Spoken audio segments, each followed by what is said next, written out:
Hello friends, आज के इस वीडियो में आप सबका स्वागत है। आज के इस वीडियो में हम आप सबका स्वागत करते हैं और जो भी इस चैनल पे नए हैं चैनल को सब्सक्राइब कर दीजिए। आपका प्यारा यूट्यूब चैनल अंकित स्टूडेंट क्लासेस में। आज के इस वीडियो में हम क्लास 7 के चैप्टर 7 के बारे में देखेंगे, यानी अध्याय 7। क्या नाम है? तो हवा, आंधी और तूफान।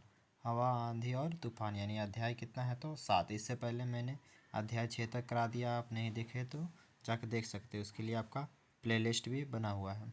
चलिए आज के इस वीडियो को शुरू करते हैं। तो वायु हमारे चारों ओर, जैसा कि आप देखते होंगे, बैठते होंगे कहीं भी तो आपके चारों ओर वायु यानी हवा मिलते रहती है। तो वायु हमारे चारों ओर। तो हवा, गतिशील वायु हवा कहलाती है। हवा क्या कहलाती है? तो गतिशील वायु सब आपकी हवा कहलाती है। आपसे अगर डिफिनेशन पूछा जाएगा तो वायु, वायु दाब डालती है। तो वायु पूछेगा क्या डालती है? तो वायु दाब डालती है।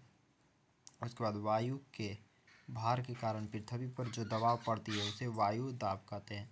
यानी वायु के भार के कारण जो पृथ्वी पर दबाव पड़ती है, यानी वायु के कारण जो पृथ्वी पर दबाव पड़ती है उसे क्या कहते हैं? तो वायु दाब कहते हैं। उसे क्या कहते हैं? तो आपका वायु दाब कहते हैं। चलिए आगे की ओर चलते हैं।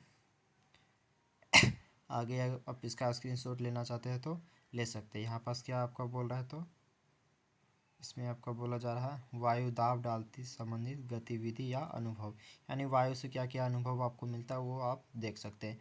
पेड़ की पत्तियों का हिलना, इसका आप एक स्क्रीनशॉट ले लीजिए आपको अगर आप बनाना रहेगा तो उसके लिए। चलिए आगे देखते हैं। तो आगे आपका क्या, वायु गर्म होने पर फैलती है और ठंडा होने पर सिकुड़ती है। वायु जब गर्म होगी तो क्या करेगी? फैलेगी, और जब ठंडा होगी तो सिकुड़ जाएगी। ठंडा होने पर सिकुड़ जाएगी।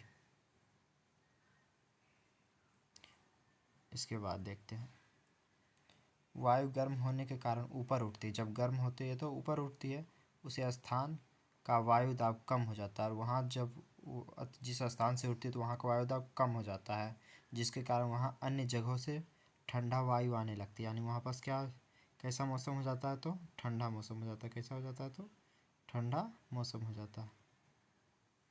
चलिए आगे की ओर चलते हैं। जैसा कि आप सब इसमें देख सकते हैं, यहाँ पर चित्र बना हुआ आपके लिए। इसके बाद क्या है? तो हवा का वेग बढ़ने से वायु का दाब घटता है। जब हवा का वेग बढ़ता है तो वायु का दाब घटता है। अब इसके लिए आपके पास एग्जाम्पल भी दिया हुआ है। तो आपके पास एग्जाम्पल क्या है? तो आप जैसा कि देख सकते हैं, वायु का उड़ना, वायुयान का उड़ना, यानी जो एरोप्लेन होते हैं उसका उड़ना। तेज़ हवा में छप्पर का उड़ना। तेज़ हवा आती है तो क्या होती है? कभी कभी देखते हैं आप, छप्पर भी उड़ने लगती है। ये आपका 2 एग्जाम्पल हो गया। चलिए आगे की ओर चलते हैं। तो आगे आपका क्या है? आंधी, काफ़ी तेज़ चलने वाली हवा आंधी कहलाती है। यानी जो काफ़ी तेज़ चलती है उसे क्या कहलाती है? तो आंधी कहलाती है। चलिए आगे की ओर चलते हैं। तो आगे आपका क्या दिया हुआ है? तो आगे दिया हुआ आपका चक्रवात। चक्रवात हम किसको कहते हैं? तो आइए देखते हैं। चक्रवात, गर्म हवा ऊपर उठने के साथ वायुदाब कम हो जाता है। यानी जब गर्म हवा ऊपर उठता है तो वायुदाब कम हो जाता है, जिसके कारण वहाँ के खाली जगह पर प्रबल हवा आने लगती है। यानी जो खाली जगह रहता है वहाँ पर क्या आने लगती है? हवा आने लगती है। और प्रबल हवा आने से पुनः वायु दाब हो जाता है। और जो प्रबल हवा आती है उससे क्या होता है? पुनः से वायु दाब आ जाती है तथा अधिक तेज हवा चलने लगती है, और अधिक तेज हवा चलने लगती है। इस तरह एक चक्रवात बनने लगता है, जिसकी पुनरावृत्ति अनेक बार होती है और चक्रवात उत्पन्न हो जाता है। क्या उत्पन्न हो जाता है? तो चक्रवात। अगर आपका इसका डिफिनेशन पूछेगा तो आप लिख सकते हैं। इसका स्क्रीनशॉट लेना चाहते हो तो ले सकते हैं। इसके बाद चक्रवात जब स्थल की ओर बहती है तो तटीय क्षेत्रों में आंधी के साथ बारिश आती है। यानी चक्रवात के जब स्थल की ओर, यानी जानिए जहाँ पास हम सब रहते हैं यानी स्थल की ओर रहते हैं, तो स्थल में जब भी चक्रवात बहती है तो तटीय क्षेत्रों में आंधी के साथ साथ क्या आती है? तो बारिश भी आती है। चक्रवात को उत्तरी अमेरिका में हरिकेन और पूर्वी एशिया में टाइफून, यानी उत्तरी अमेरिका में क्या बोला जाता है? उत्तरी अमेरिका में तो हरिकेन और पूर्वी एशिया में टाइफून, याद रखिएगा। इसके बाद आपका क्वेश्चन आंसर आ जाता है।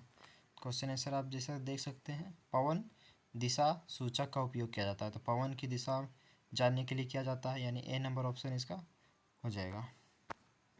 आगे आंधी आने पर, तो आंधी आने पर क्या होता है, तो किसी घर के अंदर छुपना चाहिए। आंधी आएगा तो क्या होना चाहिए, छिपना चाहिए। पवन वेग क्या मापती है, तो पवन वेग मापती है, पवन वेग वेग मापती है। अब मिलते हैं नेक्स्ट वीडियो में। आज की इस वीडियो में बस इतना ही। अगर वीडियो अच्छा लगा तो लाइक शेयर और सब्सक्राइब कर दिए।